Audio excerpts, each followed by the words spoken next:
Okay, so it's a little bit windy today, so I'm hoping my audio is okay. But I was listening to an interview with Michael Kenna recently. Most of you will probably know Michael Kenna. If you don't, he's quite a well-known photographer. He shoots large format black and white film, but he's a photographer that works very much on projects. He'll have a series of images based around certain areas or certain themes. But I was interested to hear him talk about how he rarely works on one project at a time. Sometimes he'll have up to 10 projects on the go at the one time, which I found interesting. But I guess the more I thought about it, the more I felt that it made sense. Just from my own experience previously, during COVID, I worked on a project for about 6 months, and I guess I got kind of hyper focused in on what I was working on, like didn't shoot anything else, purely focused on the project and making images for the project. And eventually I found that I got kind of burnt out really with what I was doing. I started to lose interest in what I was shooting. I started to lose interest in the images I was making. And ultimately I ended up abandoning the project, which is obviously very disappointing after spending 6 months working on something that eventually comes to nothing. So I think it is a good idea to, I guess, not put all your eggs in the one basket.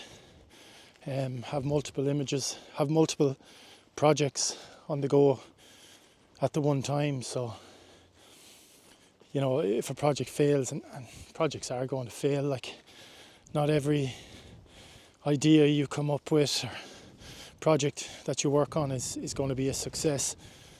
Projects are going to fail, and such is the way with photography. There's probably more projects are going to fail than are going to be successes. So I think it's a good idea to have more than one project on the go.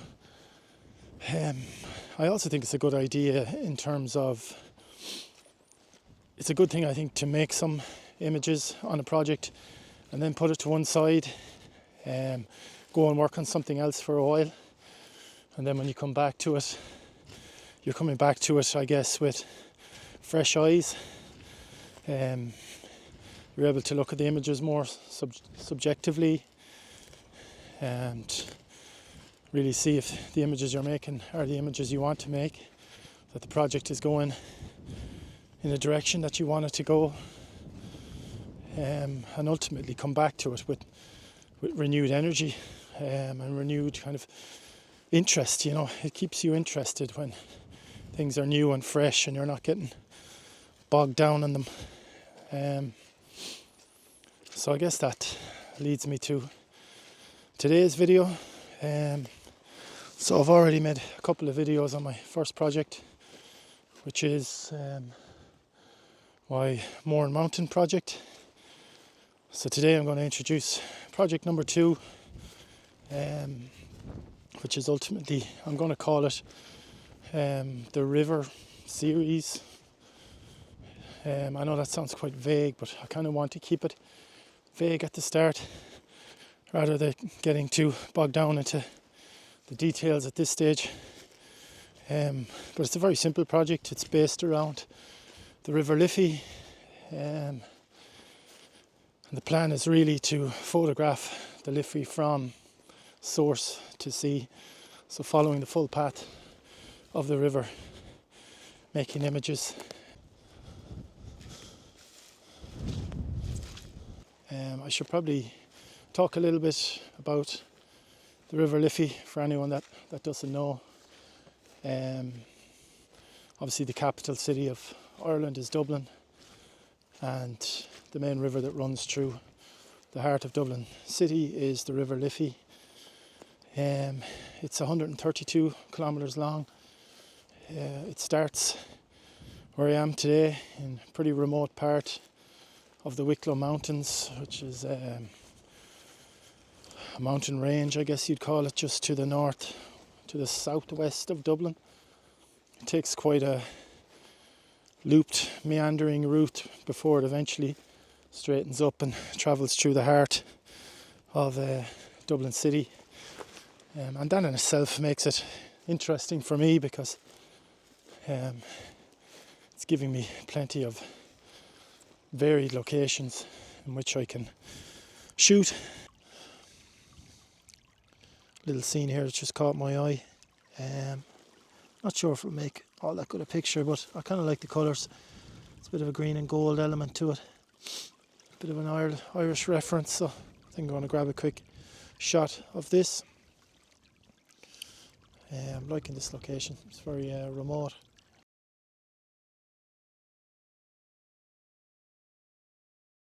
I guess there's a couple of reasons why I wanted to do a project about the River Liffey. One of them is purely geographical. I live in Dublin, so the Liffey is easy for me to reach and easy for me to get out and photograph when I can. With the mornings getting brighter and the evenings getting longer, it means that I can possibly start to do some work on this project during the work week, Monday to Friday. It's also a river that has been written about a lot. Apologies, it's very windy here, so I'm not sure how this audio is going to come out, but it's also a river that has been written about a lot. It features in a lot of books and stories and poems, and there's a lot of myths and legends around the river. They're all things that I'd like to kind of research and in some way try and work into the images that I'm making. I also see a bit of a parallel between the River Liffey and I guess Ireland's journey over the last 100 years especially. We would have been an island that was very much centred around the agricultural industry. 100 years ago, I think there's something like over 60% of the employment in Ireland was in agriculture. I think recently that's down to something like 5% in 2024, 2025. And I guess Ireland has moved more towards the big tech industry. A lot of Google, Facebook, Amazon, eBay, they all have headquarters here in Ireland. And there's kind of a big tech hub in the centre of Ireland, and the River Liffey pretty much runs through the centre of it. So I kind of see that parallel with the journey of the River Liffey. It starts out in pretty remote landscape, travels through little small towns and villages in Ireland, and eventually ends up travelling through the main tech hub of Ireland. So there is a parallel there, and that's something I'd also like to try and work into the images that I'm making.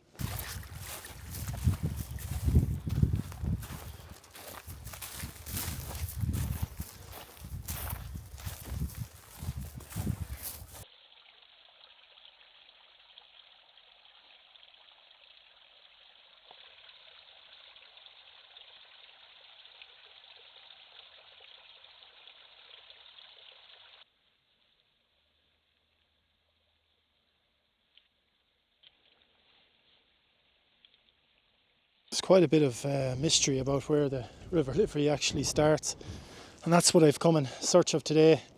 I'm at an area here that is considered to be the start of the River Liffey. Not sure if you can see it there, but there is quite a dark pool there. This pool is said to be where the River Liffey starts. It runs out that way, continues on down in a small stream heading that direction, but the confusion comes from the fact that this is quite a boggy area, and if there's heavy rain in this area, a lot of little streams and rivers appear out of these surrounding hills and mountainsides. So depending on the weather, the source of the river can change. I mean, even looking at this pool here, you can see on the far side there is water dripping into the pool, which is coming from this small little body of water that's sitting here. So this could also potentially be the source of the River Liffey. But on the far side here you'll see another stream that is potentially also the source of the River Liffey. You can just see on this side, now they don't look like they join. If you look here, you have a section of land, but there is this little pool here. Now it's hard to say whether this pool actually drains into this body of water. I don't think it does, to be honest. It seems to be at a lower level. So I think this stream here actually flows the opposite direction. It's flowing that way. But yeah, it is confusing. It's hard to say where exactly the river starts, and I kind of like that. I like the mystery of it. I like the fact that the source of the river changes over time.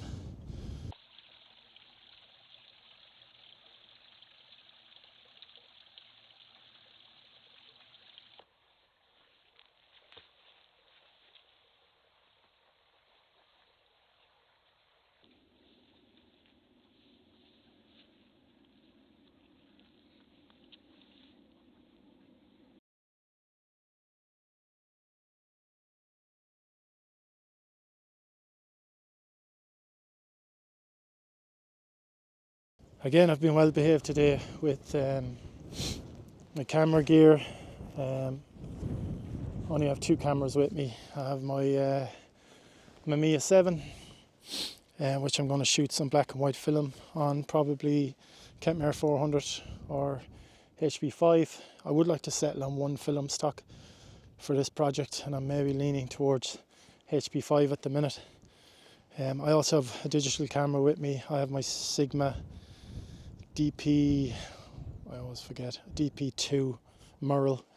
But I'm going to take a couple of colour images, but to be honest, my main focus is going to be shooting this project on black and white film, I think, at this early stage anyways.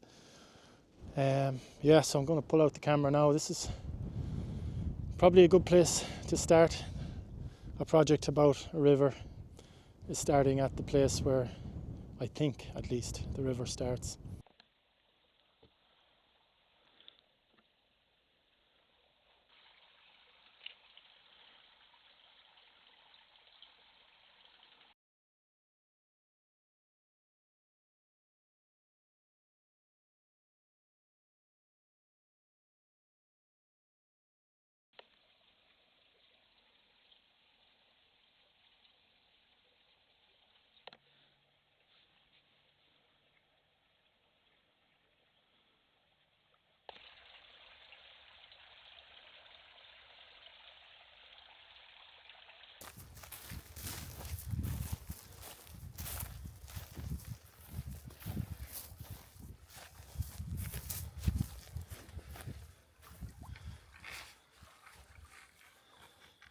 I'm just following the course of the river from where it started, just following it down its path. Still very much just a stream at this stage, but just up ahead here you can see where it's passing under through its first bridge. So probably gonna get the Mamiya out here, take a few images of this. I like that the pipes are in trees. Makes it photographically pleasing, I guess.